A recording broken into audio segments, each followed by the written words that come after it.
Jadi kenapa kolaborasi? Kenapa kolaborasi? Jadi kota ini adalah kota yang penuh dengan sumber daya yang luar biasa. Tidak ada kota di Indonesia dengan private sector sebanyak Jakarta. Tidak ada dengan kaum kreatif sebanyak Jakarta. Tidak ada dengan think tank sebanyak Jakarta. Dengan international organisasi sebanyak Jakarta. Tidak ada dengan NGO sebanyak Jakarta. Betapa meruginya Pemprov DKI ketika bicara pembangunan dikerjain sendirian. Betapa meruginya. Bahkan saya bilang gini, kalau ada rencana pembangunan daerah, itu pembangunan daerah beneran, jangan rencana pembangunan pemerintah daerah. Oke? Seringkali kita ini bicaranya kalau di pemerintah nih, semuanya dikerjakan oleh kita sendiri. Terus kita ini tanpa sadar, kita ini bilangnya begini sama masyarakat, Anda bayar pajak, Anda nyoblos saat pilkada, habis itu biar kita yang ngurus semuanya. Oke? Tanpa sadar kita begitu. Nah, saya ingin ubah itu. Yuk kita sama-sama bangun Jakarta. Jadi ketika kita membangun Jakarta itu jangan membayangkan perannya hanya di peran pemerintah. Karena itu prinsipnya kolaborasi. Nah, kolaborasi ini kami di pemerintahan punya dua hal yang pasti. Satu, authority. Kita punya kewenangan. Oke. Yang kedua, kita punya sumber daya. Kan ada anggaran tuh APBD. Tapi kami tidak punya kreativitas. Kami tidak punya pengalaman langsung. Kami tidak punya pengalaman sebagai pengguna. Kami tidak punya jaringan. Oke. Teman-teman punya apa? Kreativitas. Punya jejaring. Punya segala macam first hand experience. Bawa itu, kita ketemu sama-sama. Lalu kita kerjakan bareng. Jadi ketika membangun kota ini tidak dimonopoli oleh tangan Pemprov saja, tapi oleh semuanya. Nah, ini adalah pergeseran sedikit. Kenapa?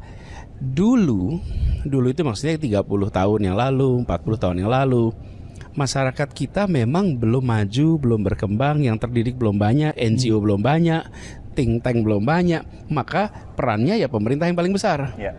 Sekarang itu yang namanya non pemerintah, jumlahnya perannya luar biasa.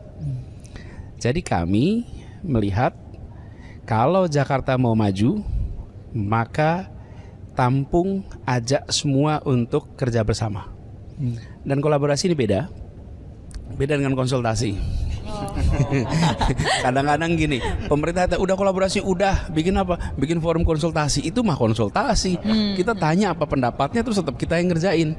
Kalau kolaborasi itu dikerjakannya bersama-sama. Jadi kolaborasi itu kami sebagai kolaborator, masyarakat sebagai co-creator. Jadi masyarakat pun bekerja. Dan ini diterjemahkan, saya bisa kepanjangan nih ngomongnya ya. Nggak apa-apa, Pak. Ini terjemahkan bukan semata-mata pada kolaborasi yang sifatnya non-program. Bahkan sampai sistem pengadaan barang dan jasa di Jakarta itu, kita mengadopsi sistem kolaborasi di mana masyarakat itu dibiayai oleh pemerintah untuk mengerjakan yang dikerjakan oleh pemerintah. Dan kita satu-satunya provinsi di Indonesia yang menggunakan mekanisme itu. Kan biasanya misalnya nih, perbaikan kampung, jalanan di kampung, gang di kampung, apa sih yang bisa kita kerjain? Dinas dikirim, dinas perbaiki, selesai perbaiki, dinas pergi, terus selama perbaikan masyarakat nonton. Biasanya menonton. So ini kurang itu, betul? Terus sesudah jadi, yang ngerjain nggak merasa punya tanggung jawab penuh, masyarakatnya nggak merasa dilibatkan, nggak merasa memiliki. Sekarang kita ubah, itu ada tipe pengadaan barang jasa tipe 3 namanya. Itu di mana kita memberikan dana itu kepada RT atau RW atau kelompok masyarakat. Lalu mereka yang membangun dengan kami memberikan standarnya, speknya dan mengawasi. Apa yang terjadi? Dibangun lebih bagus daripada bikinan kita. Karena ada ini jalan depan rumah dia, ini jalan kampung dia. Bahkan gini, semennya ditambah, batunya ditambah, hiasannya dibagusin. This is my gang, Ini gang saya nih, gitu. This is my gang. It's better be good, gitu. Kalau dulu dia nonton, nah that's not collaborative.